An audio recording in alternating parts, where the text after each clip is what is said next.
Mercredi 30 juin 2010, le cyclone Alex se renforce et provoque la mort de 10 personnes. De graves inondations provoquent la mort d'au moins 21 personnes du côté de la Roumanie, en Europe de l'Est. Et enfin, on finira ce journal avec le point sur les températures de cette chaude journée du mardi 29 juin dans le Grand Ouest. Alex a été classé cyclone de catégorie 1 sur 5 sur l'échelle de Saffir-Simpson cette nuit, avec des vents soufflant jusqu'à 120 km/h en moyenne près du centre. Le centre du cyclone était centré par les points 23°1 de latitude nord et 94°8 de longitude ouest, à environ 415 km au sud-est de Brownsville au Texas. Alex se déplace vers l'ouest à la vitesse moyenne de 15 km/h. Des alertes cycloniques ont été émises pour la côte sud du Texas, par exemple, jusqu'à l'embouchure de Rio Grande au Mexique. Alex est un cyclone qui devrait encore se renforcer légèrement avant de toucher les terres la nuit prochaine sur le nord du Mexique. Il est susceptible de générer de fortes pluies. Les résidents de la côte du Mexique et du Texas commencent à éprouver des vents forts ce matin. Des inondations provoquées par des pluies torrentielles qui tombent depuis le week-end dernier ont affecté particulièrement les deux régions Botoșani et Suceava, dans le nord-ouest de la Roumanie. De nombreuses habitations ont été inondées et les autorités ont été forcées de faire évacuer des dizaines de villages. La situation est tragique, les dégâts sont inimaginables, a déclaré aux journalistes de l'AFP le président de la province de Suceava, Georg Flutur.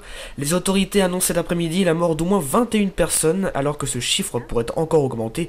Des centaines de pompiers, policiers et militaires travaillent actuellement sur les lieux sinistrés afin d'atténuer les effets des pluies et éviter de nouvelles catastrophes. Encore très lourd dans le Grand Ouest ce mardi, avec 23 degrés à Cherbourg, 29 à Tours, 30 du côté du Val-de-Loire ou encore 31 degrés à Angoulême.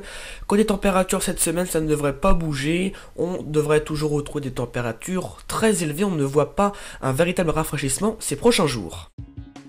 Fin de cette édition, merci à vous de l'avoir suivi, on se retrouve samedi 3 juillet pour un nouveau journal. Tout de suite, la météo des allergies, merci de votre fidélité.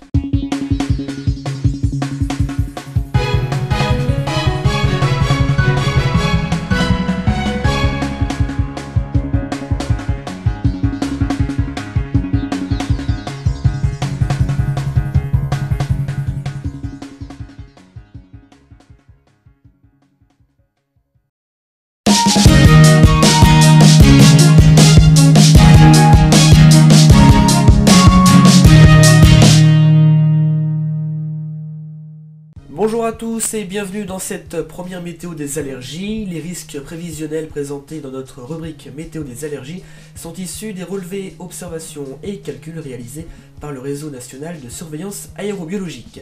À la fin de cette session, nous évoquerons avec Sophie Frein, analyste pollinique, le traitement à suivre quand on est allergique au pollen. Et juste avant, on parle tout de suite des risques de pollinisation en région Basse-Normandie.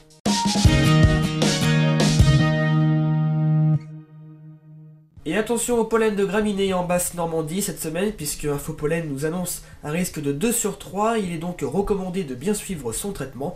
En ce qui concerne les pollens d'urticacées, le risque de pollinisation restera faible avec un niveau de 1 sur 3 et un risque nul pour les autres plantes, mais il ne faut pas pour autant négliger ces traitements.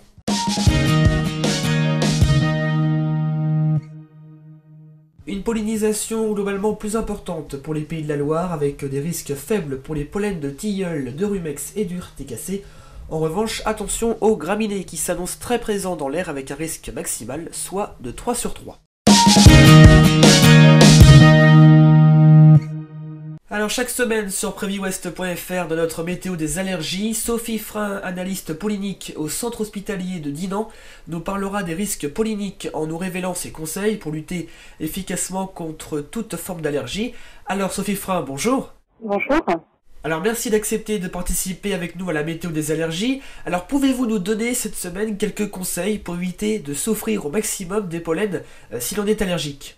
Alors cette semaine, il faut savoir déjà que les principaux pollens qui sont dans l'air sont surtout les graminées et les urticacées. Donc ça c'est important pour les personnes qui se savent allergiques, parce qu'elles sauront reconnaître à quel pollen elles sont allergiques. Et puis bien évidemment, on ne peut pas éviter d'être en présence de pollen, mais on peut un peu diminuer leur quantité, surtout dans l'air intérieur. Donc ça va être des mesures qui vont être toutes simples, hein, fermer ses fenêtres la journée. Alors c'est dommage quand il fait beau, mais c'est une mesure qui va être nécessaire quand on est allergique au pollen, surtout à ces deux-là. Ou ça peut être un geste qui peut être très très simple, comme penser à se rincer les cheveux une fois qu'on est chez soi, de sorte à enlever tous les pollens que nos cheveux vont avoir captés. Merci à vous Sophie pour toutes ces précisions. La semaine prochaine, vous nous parlerez des pollens les plus gênants dans l'Ouest.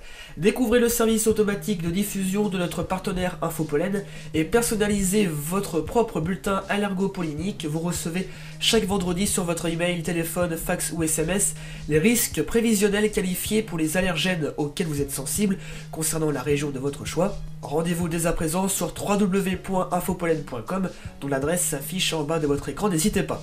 Merci d'avoir suivi cette première météo des allergies, on se retrouve samedi prochain pour un nouveau point sur les pollens allergisants. Là vous retrouverez Florent Denis. D'ici là je vous souhaite une agréable semaine et à samedi.